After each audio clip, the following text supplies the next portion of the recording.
Bienvenido a la lectura sin comentarios del libro de la educación, escrito por Elena Harmon de White, en voz de Merari Ganuch. Capítulo 11. Lecciones de la vida. Habla con la tierra para que te enseñe. Job 12:8. El gran maestro puso a sus oyentes en contacto con la naturaleza para que oyeran la voz que habla a través de todo lo creado, y a medida que sus corazones se volvieran más sensibles y sus mentes más receptivas, él los ayudaba a interpretar la enseñanza espiritual de las escenas que contemplaban sus ojos. Las parábolas, por medio de los cuales les gustaba enseñar lecciones de verdad, muestran cuán abierto estaba el Espíritu de Jesús a las influencias de la naturaleza y cómo le agradaba extraer enseñanzas espirituales del entorno en que transcurría la vida cotidiana. Cristo se valía de las aves del cielo, de los lirios del campo, del sembrador y la semilla, del pastor y las ovejas, para ilustrar verdades inmortales. También obtenía ilustraciones de los acontecimientos cotidianos, de elementos familiares a sus oyentes, tales como la levadura, el tesoro escondido, la perla, la red del pescador, la moneda perdida, el hijo pródigo, las casas construidas sobre la arena y sobre la roca. En sus lecciones había algo para interpretar a todas las mentalidades e impresionar a todos los corazones. De este modo, la vida cotidiana, en vez de constituir una serie rutinaria de tareas, extensa de pensamientos elevados, resultaba animada por constantes evocaciones de lo espiritual y lo invisible. Del mismo modo, debemos enseñar nosotros que los niños aprendan a ver en la naturaleza una expresión del amor y la sabiduría de Dios. Vincúlese en el concepto del Creador al ave, a la flor y al árbol. Todas las cosas visibles lleguen a ser para ellos intérpretes de lo invisible, al mismo tiempo que aprendan así a estudiar las lecciones que enseñan todo lo creado y cada una de las vicisitudes de la vida. Muéstrese que las mismas leyes que rigen la naturaleza y los acontecimientos cotidianos tienen que regirnos a nosotros, que son promulgadas para nuestro bien y que únicamente obedeciéndolas podemos encontrar felicidad y éxito verdadero. La ley del servicio. Todo lo que existe tanto en el cielo como en la tierra declara que la gran ley de la vida es una ley de servicio. El Padre Infinito cuida la vida de todo lo animado. Cristo vino a la tierra como el que sirve. Los ángeles son espíritus ministrados, enviados para servicio a favor de los que serán herederos de la salvación. La misma ley de servicio se halla impresa en todos los objetos de la naturaleza: las aves del cielo, los animales del campo, los árboles del bosque, las hojas, el pasto y las flores, el sol en los cielos y las estrellas de luz. Todos tienen su ministerio. El lago y el océano, el río y el manantial, todos reciben para dar. Todo en la naturaleza Al mismo tiempo que contribuye a la vida del mundo, asegura la suya propia. En la naturaleza no está menos explícita que en las páginas de las Sagradas Escrituras la lección: dad y se os dará. Al abrir los cerros y las llanuras de un lecho para que el torrente de la montaña llegue por él hasta el mar, los que dan les es devuelto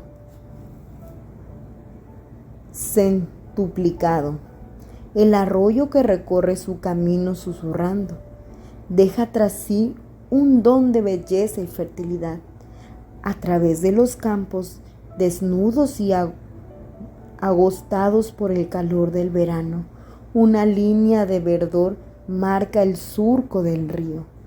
Cada noble árbol, cada brote, cada pimpollo es un testigo de la recompensa de la gracia de Dios que ha decretado para todos los que llegan a ser sus medios de comunicación en el mundo.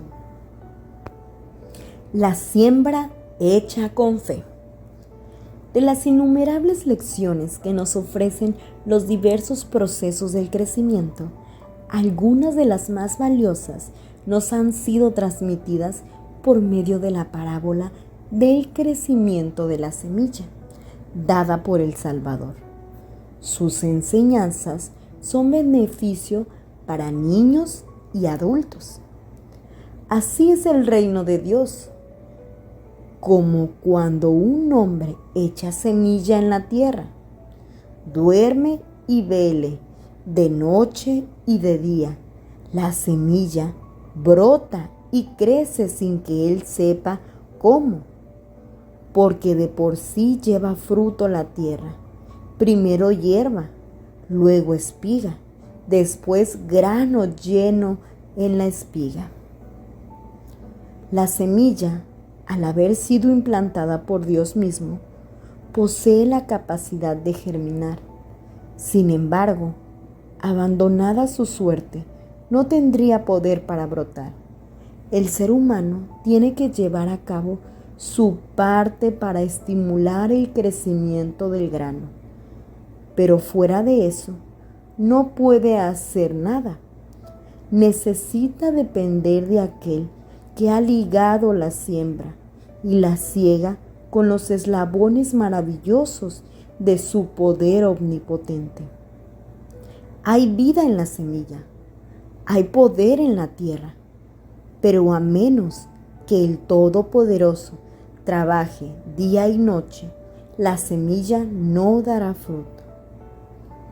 Las lluvias deben refrescar los campos sedientos. El sol tiene que impartir calor. La energía ha de llegar hasta la semilla sepultada.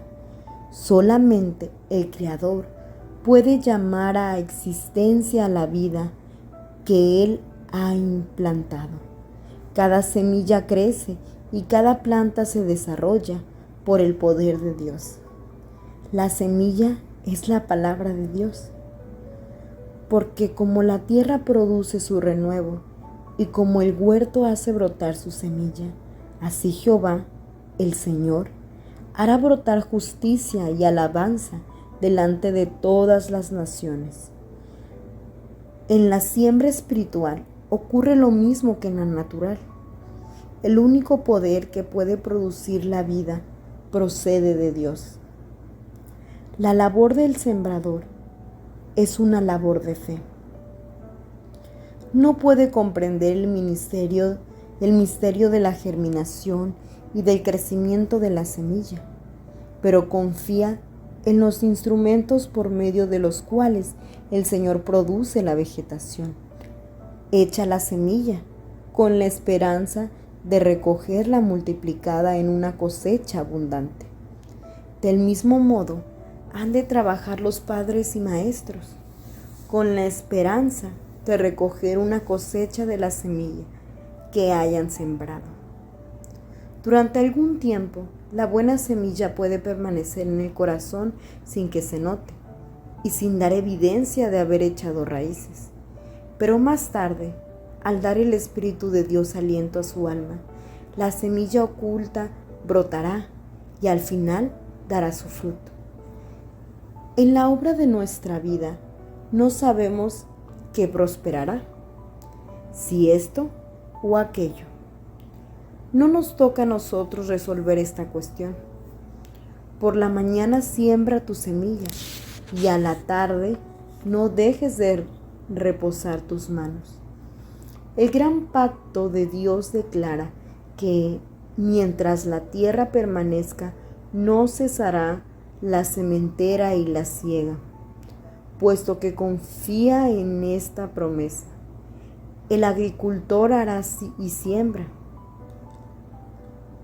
Al llegar a cabo la siembra espiritual, no debemos tener menos confianza en esta promesa. Así será mi palabra que sale de mi boca. No volverá a mí vacía, sino que hará lo que yo quiero y será prosperada en aquello para lo cual la envié. Irá andando y llorando el que lleva la preciosa semilla, pero al volver vendrá regocijado, trayendo sus gavillas. La germinación de la semilla representa el comienzo de la vida espiritual y el desarrollo de la planta es una figura del desarrollo del carácter. No puede haber vida sin crecimiento. La planta crece o muere, del mismo modo que su crecimiento es silencioso, imperceptible, pero continuo, así es también la formación del carácter. En cualquier etapa del desarrollo, nuestra vida puede ser perfecta. Sin embargo, si se cumple el propósito de Dios para nosotros, habrá un proceso constante. La planta se desarrolla porque recibe lo que Dios ha provisto para mantener su vida. Del mismo modo, se logra el crecimiento espiritual por medio de la cooperación de los agentes divinos. Así como las plantas se arraigan en el suelo, nosotros necesitamos arraigarnos en Cristo. Así como la planta recibe la luz del sol, el rocío y la lluvia, nosotros tenemos que recibir el Espíritu Santo. Si nuestros corazones se apoyan en Cristo, Él vendrá a nosotros, como la lluvia tardía y temprana viene a la tierra. Como el sol de justicia se levantará sobre nosotros, y en sus alas traerá salvación. Creceremos como lirio, seremos vivificados como trigo, y floreceremos como la vid. El proceso de crecimiento del trigo es como sigue: primero hierba, luego espiga, después grano lleno en la espiga. El propósito que tiene el agricultor al sembrar la semilla es cultivar la planta, es obtener el grano, pan para el hambriento y semilla para las cosechas futuras. Así también espera una cosecha el agricultor divino. Trata de reproducir en el corazón y en la vida de sus seguidores, para que por medio de ellos pueda ser reproducido en otras vidas y otros corazones. El desarrollo gradual de la planta a partir de la semilla es una ilustración de la educación del niño. Primero hierba, luego espiga, después grano lleno en la espiga. El que presentó esta parábola había creado la semillita, le había dado sus propiedades vitales y había establecido las leyes que rigen su crecimiento. Y las verdades enseñadas por la parábola habían sido hechas en realidad en su propia vida. Él, la majestad del cielo, el Rey de gloria, se hizo criatura en Belén y representó por un tiempo a la infancia impotente que depende del cuidado materno. En su niñez habló y se condujo como niño. Honró a sus padres, cumpliendo con las indicaciones que ellos le daban. No obstante, a partir del primer destello de inteligencia, fue creciendo constantemente en gracia y en conocimiento de la verdad.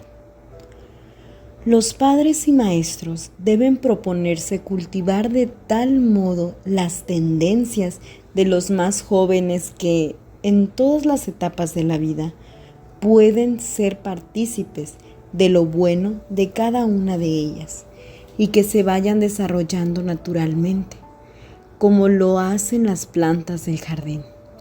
Los niñitos deben ser educados con sencillez infantil. Debe enseñárseles a conformarse con los deberes sencillos y prácticos, así como las alegrías e incidentes naturales a sus años. La niñez corresponde a la hierba de la parábola, y a la hierba tiene su propia belleza. No se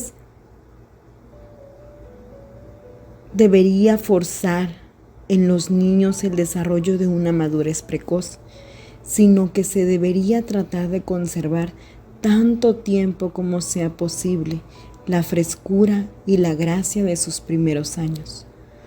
Cuanto más apacible y sencilla sea la vida del niño, cuanto menos afectada se vea por estímulos artificiales y cuanto más en armonía con la naturaleza pueda desarrollarse, más favorable resultará para el desarrollo físico, mental y espiritual. El milagro del Salvador, al alimentar a los 5,000, ilustra la obra del poder de Dios en los resultados de la cosecha. Jesús descorre el velo del mundo de la naturaleza y revela la energía creadora ejercida constantemente para nuestro bien. Al multiplicar la semilla sembrada en la tierra, el que multiplicó los panes realiza un milagro todos los días. A través de un milagro, alimenta constantemente a millones de personas con las cosechas de la tierra. Somos llamados a cooperar con Él en el cuidado del grano y la preparación del pan, y por ese motivo a menudo perdemos de vista la intervención divina. Se atribuye a la obra del Todopoderoso a causas naturales o a medios humanos, y con demasiada frecuencia se perciben sus dones dándonos un uso egoísta y convirtiéndolos así en una maldición en vez de una bendición. El Señor está procurando cambiar todo esto. Desea que nuestros sentidos entorpecidos se aviven para percibir su bondad misericordiosa, que sus dones sean para nosotros la bendición que Él se proponía que fueran. La palabra del Creador, que transmite su vida, es lo que da vitalidad a la semilla, y al comer el grano, nos hacemos partícipes de esa vida. Dios desea que nos demos cuenta de ello. Quiere que aún al recibir nuestro pan cotidiano, reconozcamos su intervención y alcancemos una comunión más íntima con Él.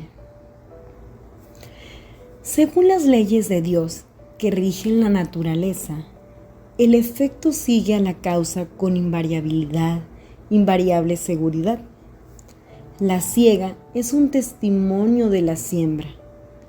Aquí no hay simulación posible. Los hombres pueden engañar a sus semejantes y recibir alabanza y compensación por un servicio que no han prestado. Pero en la naturaleza no puede haber engaño.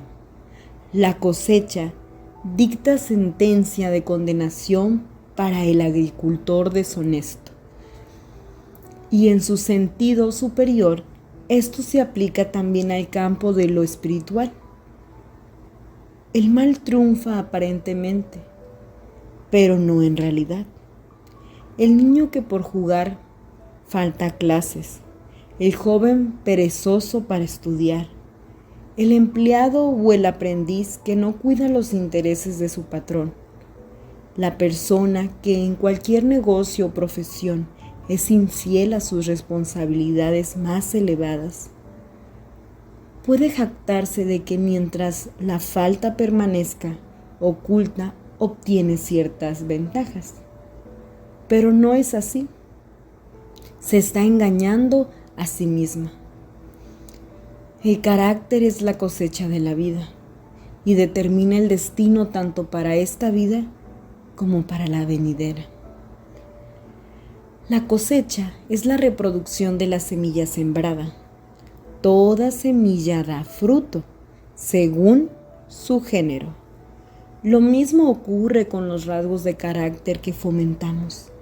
El egoísmo, el amor propio, el engreimiento, la propia complacencia, se reproducen y el final es desgracia y ruina.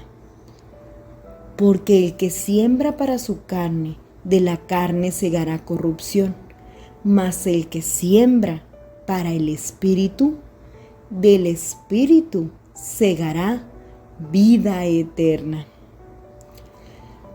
El amor, la misericordia y la bondad dan fruto de bendición, una cosecha imperecedera. En la cosecha, la semilla se multiplica. Un solo grano de trigo, multiplicado por repetidas siembras, llega a cubrir una extensión de doradas gavillas. La misma extensión puede alcanzar la influencia de una sola vida y hasta de una sola acción. ¿Qué actos de amor ha inspirado a través de los siglos el recuerdo del frasco de alabastro roto para ungir a Cristo? ¿Cuántas ofrendas ha ganado para la causa del Salvador la contribución de 2 blancas, o sea, un cuadrante, hecha por una pobre viuda anónima? Vida por medio de la muerte. La siembra enseña una lección de generosidad. El que siembra escasamente, también segará escasamente. Y el que siembra generosamente, generosamente también segará. El Señor dice: dichosos vosotros los que sembráis junto a todas las aguas. Sembrar junto a todas las aguas significa dar donde quiera que necesite nuestra ayuda. Esto no será causa de pobreza. El que siembra generosamente, generosamente también segará. Al esparcir la semilla, el sembrador la multiplica. Del mismo modo, al compartirlas con otros, aumentamos nuestras propias bendiciones. El Señor nos promete abundancia para que sigamos dando. Más aún, al impartir bendiciones en esta vida, la gratitud del que las recibe prepara el corazón para recibir la verdad espiritual y se produce una cosecha de vida eterna. Mediante la acción de echar el grano en la tierra, el Salvador representa su sacrificio por nosotros. Si el grano de trigo no cae en la tierra y muere, dice él, queda solo, pero si muere, llevará mucho fruto. Únicamente por medio del sacrificio de Cristo, la simiente podía obtenerse fruto para el reino de Dios. De acuerdo con la ley del reino vegetal, la vida es el resultado de su muerte. Lo mismo ocurre con todos los que dan fruto como colaboradores con Cristo. El amor y el interés propio deben perecer. La vida tiene que ser echada en el surco de la necesidad del mundo.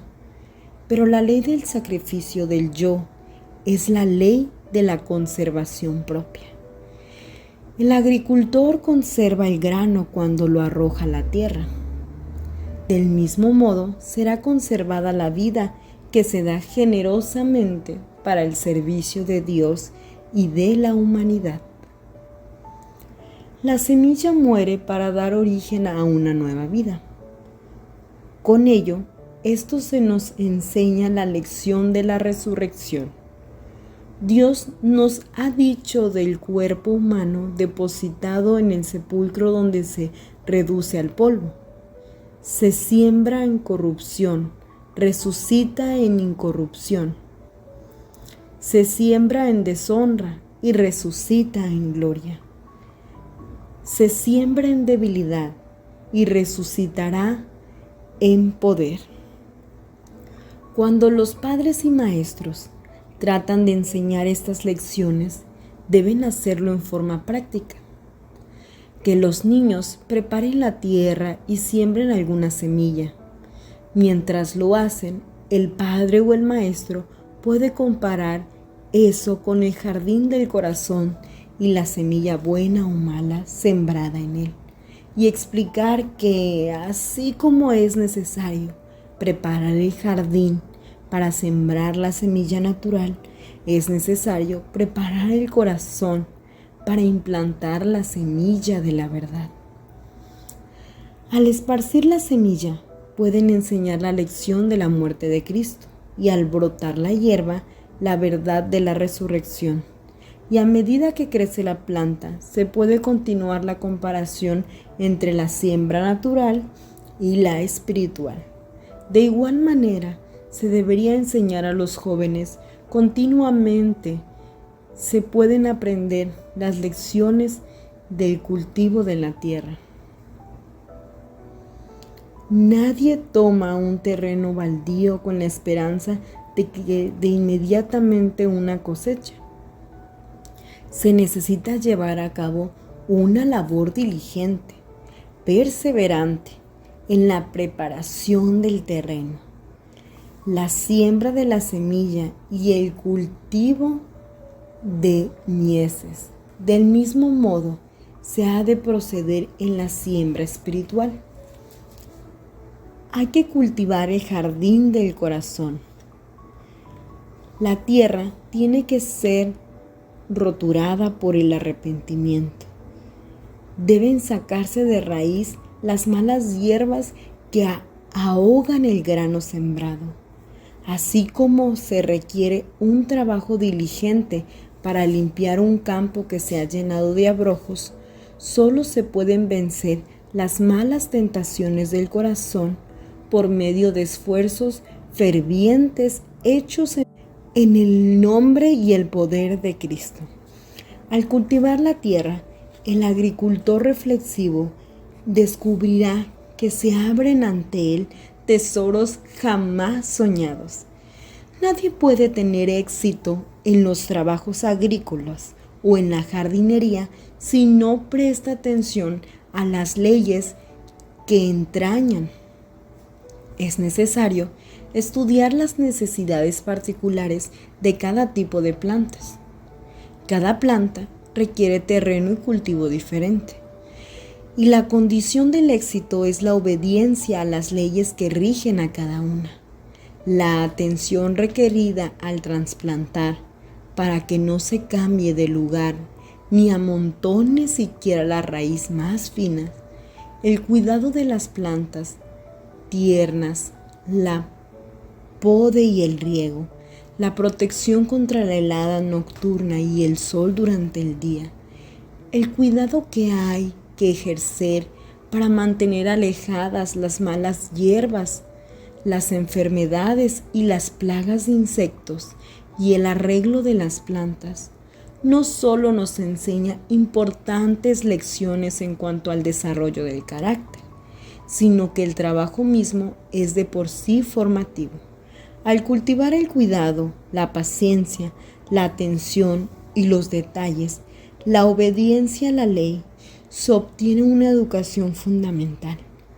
Al contacto constante con el misterio de la vida y los encantos de la naturaleza, así como la ternura necesaria para cuidar estos hermosos objetos de la creación de Dios, tienden a vivificar la mente y refinar y elevar el carácter, y las lecciones aprendidas preparan para tratar con más éxito con otras mentes.